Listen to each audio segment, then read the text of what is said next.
If you mention South Dakota to most hunters, what you're going to get is a reaction about pheasant hunting, what terrific pheasant hunting they have, which is absolutely true.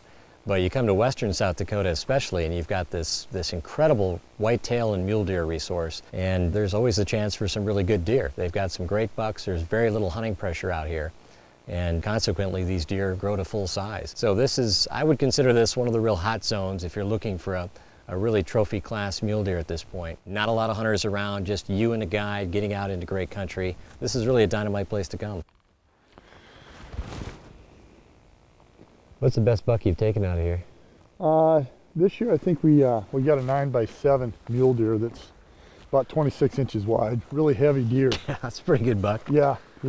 We've got some good potential up here for some really great bucks. Just look down below there. I mean, those whitetails must be just thick down in that stuff, huh? Yeah, they are. But you know, during a day of hunting here, Chris, we'll see anywhere from 50 to 100 deer in a day pretty easily.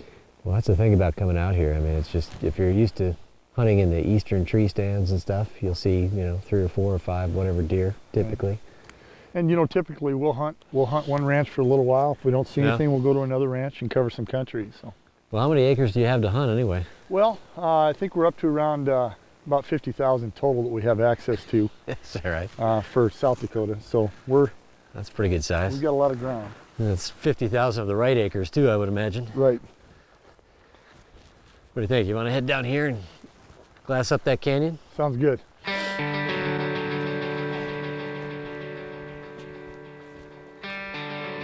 You look at a lot of this country in western South Dakota, and I think what you're seeing is basically what the sodbusters saw when they came through South Dakota. It's this incredible rolling country with these coulees, and every single coulee seems to have a great brushy draw, and these draws just attract the deer. I mean, they get down in there, they hide down there, get out of the wind, and rest. And even during the rut, you know, the does are getting down there to get out of the wind and get away from the bucks to some extent, but the bucks are just drawn in there. So it's really kind of a natural way to hunt. You just get to the ridges and keep walking the ridge tops until you check out these valleys that have these great thick coulees in them. And it's almost amazing that something like this exists in South Dakota, and it does. And it's full of terrific hunting, and it's a great part of America to come visit. Yeah, the does getting up down there. Man, I love doing this. Yeah. It's great. This is a beautiful ranch, man. Well, there's another doe down there too, further up from those two, bedded down in the grass. There's a buck. He's a pretty deer, but I don't think he's... Just kind of a 3x3, isn't he? Yeah, he's just a 3x3 frame. There's no fork in it at all. I don't know. He's a pretty deer, but... Yeah. Yeah. We could always try and get up on him again. Yeah, we could always get up on him.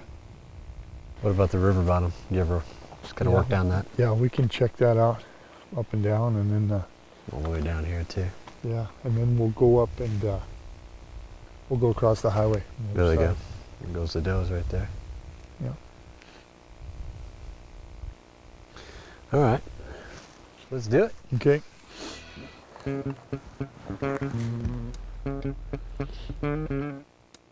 There he is, there he is. Yeah. That's a good buck right there. Yeah, it is. What do you think? Let's look at him here. He's gonna stop. Yeah, it looks like he's got 3 on top. He's a 3, isn't he? Yeah, he's got brow tines, makes him a 4x4, but boy, he's got that. Pretty buck, nice and tall. Yeah. I think we might want to let him go. He needs 1 more year. Yeah. I mean, he's a good deer, but yeah. I tell you what, you know, if you want, up to you. You know what? If you gotta think about it. Falsey, I hope they don't live to regret that one. We got you more. Feel good about it, huh? All right. Yeah, we got more. We'll go find something else. There he goes. That is a pretty buck. Phew. Yeah. All right. Gets the blood pumping. You bet.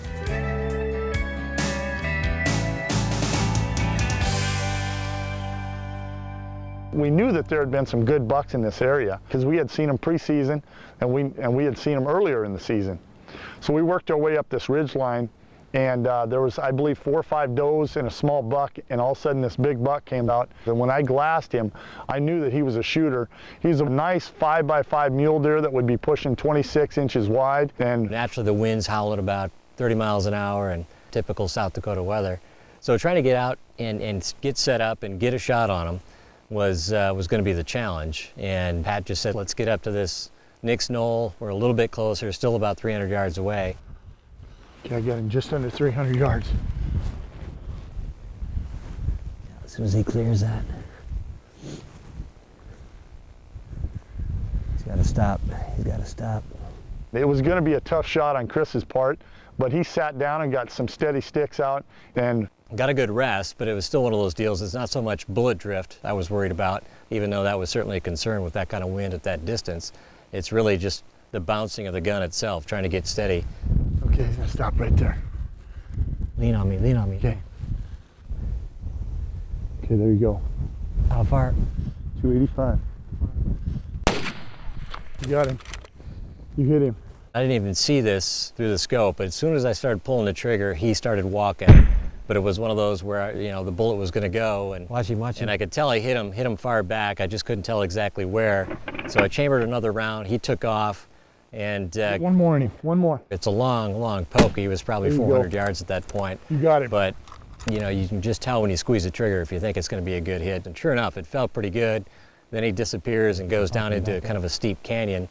And we knew that all the other does had come out on the draw down below us, and that buck didn't come out. So we worked our way up and over the hill and found a little blood on the ground and was able to find the deer. He didn't go another few hundred yards up over the hill and he was done. That's pretty red. Red and frothy too. Here we go, here we go. Look at this. Hey. Yeah, that feels good. I was really worried about that. That was awesome. I was really worried about that first shot, you know. There's plenty of wind out there, but as soon as he stepped, that's just as I squeezed the trigger. Look at that. Look at that. That is awesome. a beaut. Good job, Chris. Oh, that is a classic Dakota buck right there, isn't it? 4x4. We ranged him, what, 296 with that crosswind? Yeah, I'll call that 300. Okay. That's close enough for me. That's close enough. That was great, though. That's my story. I'm sticking to it. It's just a beautiful buck. I mean, everything you're looking for, nice and wide, good deep forks, and clearly a 5 to 7 year old deer. Just a beautiful classic deer, and really a classic way to hunt deer out here in the West. Whew. Are you going to the truck or me? I'll go Were get you it. calling the helicopter? I thought you said you had a helicopter. Yeah. Thanks, pal. That was good fun, man.